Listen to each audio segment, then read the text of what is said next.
c'est parti. On commence avec la première tasse actu de la journée.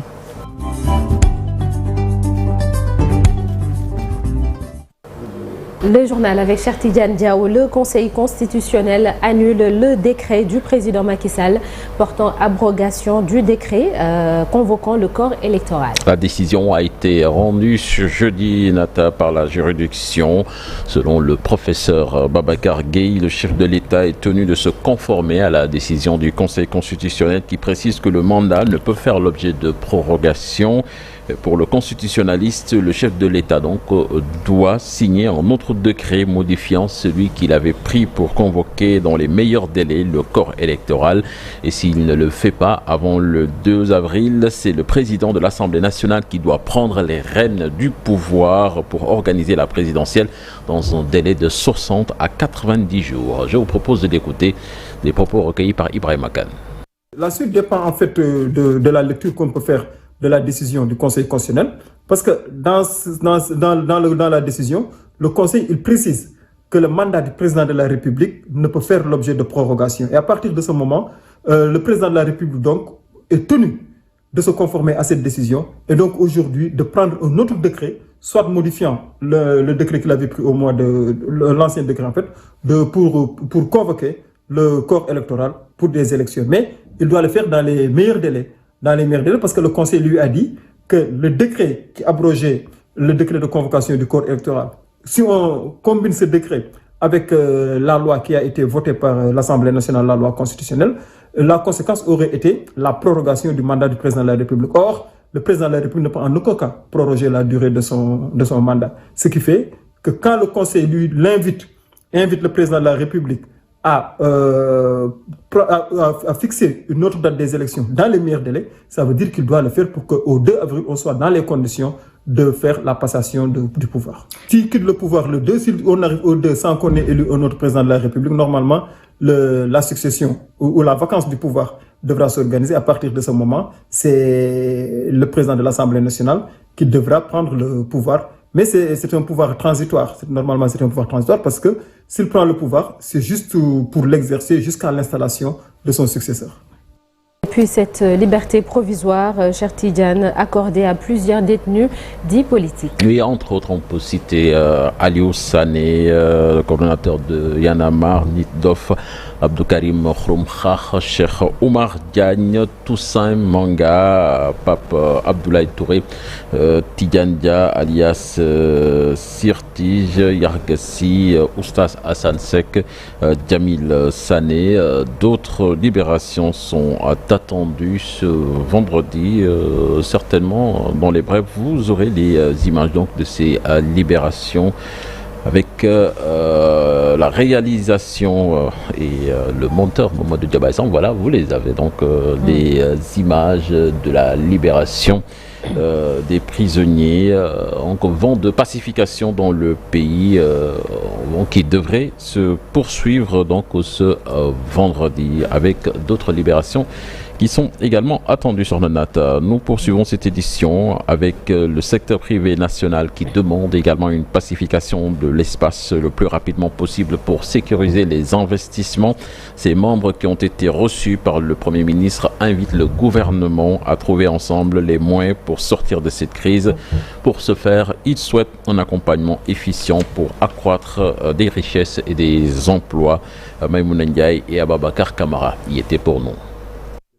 Le secteur privé national préoccupé par la situation du pays, une série de doléances sur la table du chef du gouvernement, parmi lesquelles la diminution de la pression fiscale et une meilleure ouverture à l'administration publique. Je pense que le plus grand intérêt pour cette réunion, c'est l'image que nous devons donner à nos concitoyens, que nous devons donner au monde. Nous devons aussi avoir la responsabilité de faire de sorte que les messages que nous envoyons, que ce soit des messages qui ne nous pénalisent pas nous-mêmes en retour. Monsieur le Premier ministre, nous devons aussi dire qu'il faut que vous diminuiez un peu quand même la pression fiscale. Je sais qu'il y a des besoins peut-être d'argent beaucoup plus, mais il faut réduire un tout petit peu ou faire ce que nous avions toujours proposé. Le patronat demande aussi un accompagnement basé sur un dialogue sincère avec l'État. Nous devons trouver les moyens de soulager l'État en nous investissant dans les secteurs qui permettent de développer l'emploi. La coupure d'Internet. Nous avons des clients, des fournisseurs, une activité interne. Une bonne partie de notre jeunesse vit de ces activités-là. Donc, il est nécessaire d'étudier avec les responsables la possibilité d'atténuer ces coupures. Le Premier ministre rassure, il annonce une nouvelle approche pour améliorer l'environnement des affaires. Le ministre des Finances aussi devra prendre des dispositions utiles pour le règlement dans les meilleurs délais de la dette intérieure. Je pense que ça nécessite des explications. Je pense qu'il faut une concertation très rapprochée avec le secteur privé, les ministres les plus gros débiteurs, je pense au ministre des Infrastructures ou au ministre de la Santé, que vous puissiez vous retrouver, que les dettes soient décomposées et qu'il y ait peut-être un plan d'appurement tenant compte des contraintes que nous avons. Je pense qu'aussi cela est absolument nécessaire, il est bon. Le ministre du Commerce aussi par rapport aux subventions. D'autres propositions venant du secteur privé sont attendues au sortir de cette réunion. D'ailleurs, une concertation est prévue dans les prochains jours pour parler de certaines questions qui bloquent les financements. Depuis passation de service à l'ITIE, Eva Marie Kolsek a passé le témoin à Oulimata Sarr à l'initiative pour la transparence dans les industries extractives. Eva Marie Kolsek avait démissionné au lendemain de l'annonce du report de l'élection présidentielle.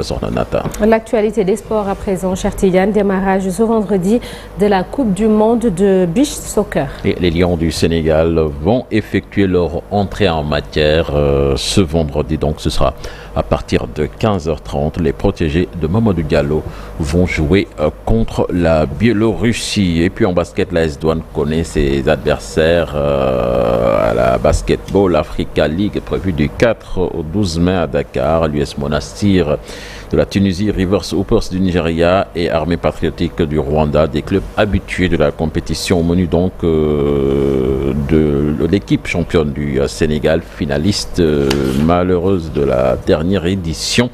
De la recommandation à la prudence du journaliste Wovi Gallo, interrogé dans cet élément signé Cheikh Sadibou Diarra. À la conférence du Sahara de la Basketball Africa League du 4 au 12 mai 2024, l'AS Douanes va faire face à du lourd, mais pas à l'inconnu. C'est une poule difficile, c'est des adversaires que la Douane connaît. Par le passé, la Douane a joué contre 3 de ces équipes-là, 2 de ces équipes. Maintenant, je pense que la nouveauté, c'est surtout l'équipe du Rwanda. Donc, ce sera une compétition difficile, hein. Ce sera pas évident.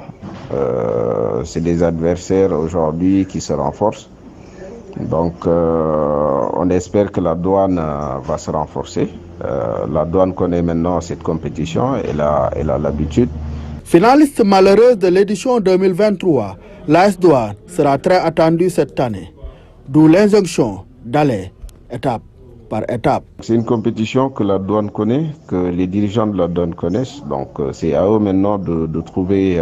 Pour l'AS Douanes, c'est de terminer aux 2 premières places de la conférence Sahara ou faire partie des 2 meilleurs troisièmes pour accéder à la phase finale à Kigali, au Rwanda, du 24 mai au 1er juin 2024. Cheikh Sadibou Diarra, merci. Donc c'était là l'essentiel de l'actualité nationale de ce matin. Et tu reviens dans quelques minutes, cher Tidiane, dans une trentaine de minutes pour l'actualité nationale toujours, et ce sera en Wolof sous forme de brève. Ce 16 février, retour sur le décès de Mademba Diop.